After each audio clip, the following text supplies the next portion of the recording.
সুপ্রিয় দর্শক, আসসালামু আলাইকুম। মাই কিচেনে সবাইকে আবার ওয়েলকাম জানাচ্ছি আমার আজকের আরেকটি নতুন রেসিপি দেখার জন্য। আপনি নিশ্চয়ই টাইটেল থাম্বনেল দেখে বুঝে গেছেন আজকের রেসিপিটি হচ্ছে আমার মায়ের হাতের বিরিয়ানি রান্নার রেসিপিটি আজকে আপনাদের সাথে শেয়ার করব। খুবই কম মশলা ব্যবহার করে কিভাবে এই দারুণ মজার বাবরচিতের মতো বিরিয়ানি রান্না করেছি সেই রেসিপিটি তুলে ধরব। আশা করছি আমার আজকের পুরো ভিডিওটি আপনাদের ভালো লাগবে। আজকের এই বিরিয়ানিটা রান্না করার জন্য প্রথমে বড় একটি বাবরচিতের মতো হাঁড়ি বসিয়েছে। এর মধ্যে 2.5 লিটার তেল দিয়েছে। তেলটা গরম হয়ে আসার পর এর মধ্যে 1 কেজি পেঁয়াজ দিয়েছে। পেঁয়াজ কুচিটা যখন ব্রাউন কালার হয়ে এসেছে তখন দিয়ে দিচ্ছে 300 গ্রাম রসুন বাটা। রসুন বাটাটাও কাঁচা গন্ধ দূর হওয়ার পর্যন্ত ভেজে নিচ্ছে। রসুনের কাঁচা গন্ধটা দূর হয়ে আসার পর এর মধ্যে দিয়ে দিচ্ছে গরম মশলা, কিছু দিয়ে দিচ্ছে তেজপাতা। তেজপাতাটা পরিমাণ মতো ব্যবহার করেছে। 25 গ্রামের মতো দারচিনি দিয়ে দিচ্ছে। 100 গ্রাম দিয়ে দিচ্ছে এলাচ। আর সবগুলো মশলা আস্ত ব্যবহার করেছে। গরম মশলাটাও পেঁয়াজের সাথে ভাজা হয়ে যাওয়ার পর এর মধ্যে দিয়ে দিচ্ছে চিকেনগুলো। আর চিকেন এখানে 15 কেজি চিকেন ভালোভাবে ছোটো করে কেটে পরিষ্কার করে ধুয়ে নিয়েছে। এখন এই চিকেনটা সবগুলো মশলার সাথে ভালোভাবে কষিয়ে নেওয়া হচ্ছে। চিকেনটা আস্তে আস্তে কষানো হচ্ছে আর বাকি মশলাগুলো এর মধ্যে অ্যাড করে দিবে। স্বাদ মতো দিয়ে দিচ্ছে লবণ। তারপরে এখানে 250 গ্রাম গুঁড়া মরিচের পরিবর্তে কাঁচা মরিচ ব্লেন্ড করে দিয়েছে। তারপরে এখানে 250 গ্রাম দিয়ে দিচ্ছে ধনিয়ার গুঁড়া, 250 গ্রাম দিয়ে দিচ্ছে জিরার গুঁড়া।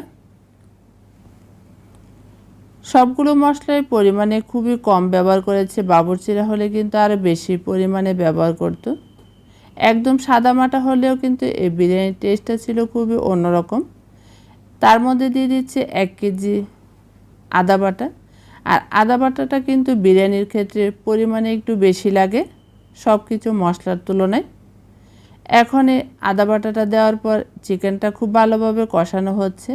চিকেনটা কষাতে কষাতে দেখবেন পানিটা পুরোপুরি শুকিয়ে তেলটা উপরে বেশি উঠবে।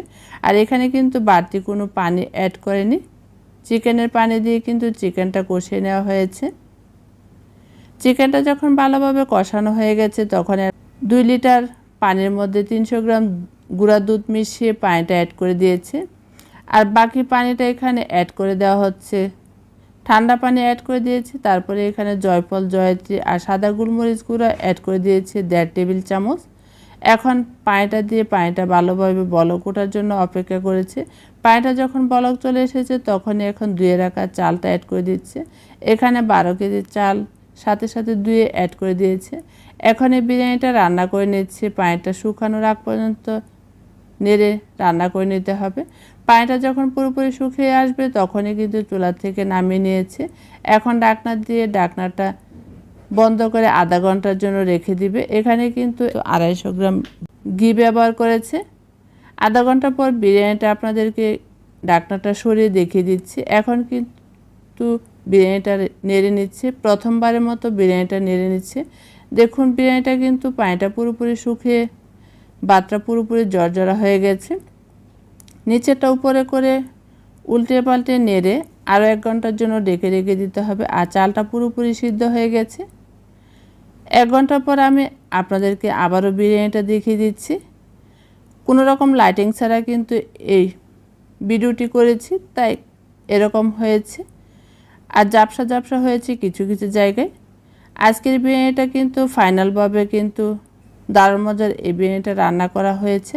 আর এই বিরিয়ানিটার সেন্টটা কিন্তু খুবই সুন্দর বের হয়েছে। আর খেতেও কিন্তু খুবই ভালো হয়েছে। মায়ের হাতে রান্না বলে বলছি না। আজকের এই বিরিয়ানিটা আপনার যে কোনো অনুষ্ঠানের জন্য ট্রাই করতে পারেন। আবারও দেখা হবে অন্য কোনো নতুন রেসিপি নিয়ে। সে পর্যন্ত ভালো থাকবেন।